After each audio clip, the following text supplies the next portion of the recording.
enhancing the liveliness of rice fields and society, winter flooding in Kosaji, and conservation of Lake Biwa watershed.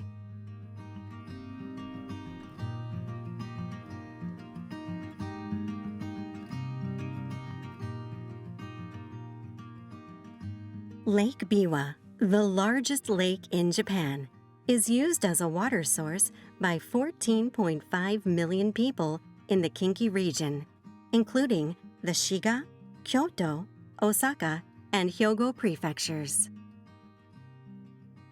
The lake is home to more than 1,000 species of flora and fauna, and more than 100,000 waterfowl hibernate at the lake over winter.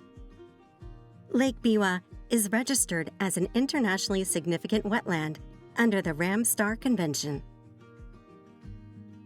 Lake Biwa has been plagued by serious environmental issues in the past. Since the late 1960s, the water quality of Lake Biwa has deteriorated due to population growth, factory construction, and agricultural modernization in the surrounding areas. There was a massive red tide event in 1977. This is a phenomenon in which the surface of the water appears red or brown due to an abnormal increase in phytoplankton. Lake Biwa saw a number of red tides over a wide area for several years after this event. But these events have decreased due to regulations and conservation activities. There has not been another red tide since 2009. Red tides occur as a result of a process called eutrophication. Phosphorus and nitrogen are essential nutrients for plant growth. However, they can also be found in household detergents, pesticides, and fertilizers. When large quantities of sewage enter our waterways, such as household wastewater, agricultural wastewater, and factory wastewater, these nutrient levels increase in the water. This is called eutrophication. As eutrophication progresses, phytoplankton levels increase, causing red tides, blue-green algal blooms, which is a phenomenon where the water turns green, as well as many other environmental problems. When red tides and blue-green algal blooms occur, fish and shellfish die due to lack of oxygen, which in turn has a negative impact on the ecosystem. Fishing industries suffer great damage, and foul odors can occur. This all has an impact on our lives. In order to prevent eutrophication, we must prevent excessive phosphorus and nitrogen discharge into the watershed and maintain a good balance of soil nutrients.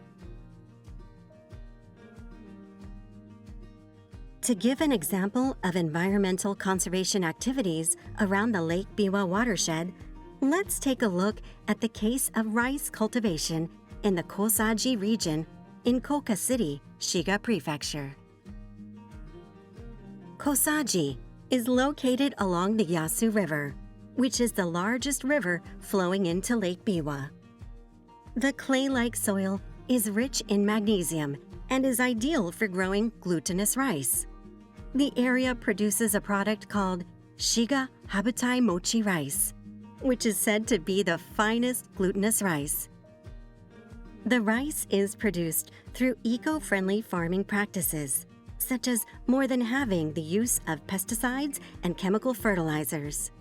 Shiga Prefecture has even certified this product as an environmentally friendly agricultural product. Let's take a look at how rice is farmed over a year in Kosaji. The first step is to sow the seeds in April, and the seedlings are then raised in a greenhouse. Next, ridges are dug in between each rice field, and the soil compacted to prevent water from leaking out of the fields.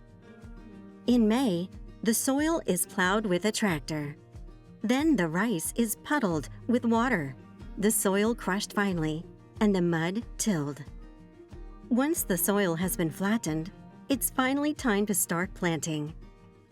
Fertilizers and herbicides are applied at the same time as planting. Weed and pest control measures are implemented throughout June and August. Also starting at the end of June, water is drained from the fields and the soil is left to dry. After all this thorough care and attention, the rice is ready for harvest in September. Once we harvest and thresh the rice plant, we dry and polish the rice, and then package it or make mochi to sell and deliver to your table. From October to November, the shredded rice straw from the harvest is mixed in with the soil. This then gets plowed into the rice field to prepare the soil for the following year's production. Plowed-in rice fields are usually left to dry over winter.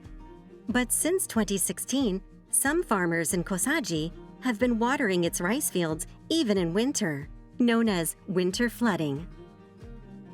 Winter flooding is an eco-friendly farming method that helps to reduce the use of chemical fertilizers and protects the ecosystem. Currently, about 1/3 of the farmland in Kosaji is flooded over in the winter. However, it is difficult to manage the winter-flooded rice fields, as they tend to become muddy. So in Kosaji, the farmers dig out waterways around the rice field to keep the moisture levels inside the field at an appropriate level. Since implementing winter flooding and digging out waterways around the rice fields, there have been a number of environmental changes. The Japanese brown frog is an endangered species and has been placed on the red list of threatened species in several prefectures in Japan. The farmers in Kosaji say that they find more brown frogs after they started winter flooding. Many other creatures are also increasingly found around the rice fields, such as rice fish, loaches, and gray herons. In addition, the scientists have found that the levels of phosphorus runoff was reduced in the winter-flooded rice fields compared with the regular rice fields.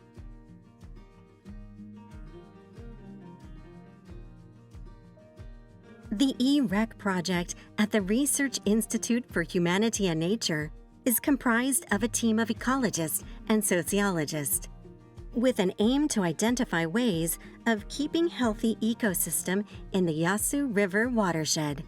The project researchers supported winter flooding efforts by Kosaji farmers through having frequent dialogue with them. The project researchers carried out activities to support the residents in Kosaji to recognize the benefits brought about by winter flooding. For example, they measured the effects of winter flooding by counting the number of Japanese brown frog eggs and taking soil samples and analyzed phosphorus concentration levels, and also taught the children in Kosaji about various fish species through the wildlife observation events. Kosaji's rice fields are teeming with wildlife. Winter flooding requires more time and effort than regular farming methods. So it is important that researchers collect data to verify the effects on the environment. Local and national governments provide financial support through subsidies, and the consumers preferably buy the products made by environmentally friendly agriculture. Everyone involved in production and consumption has a role to play. Expanding eco-friendly agricultural practices is a key to the sustainable futures. Let's all work together to create a virtuous cycle of enjoying delicious food and conserving the environment.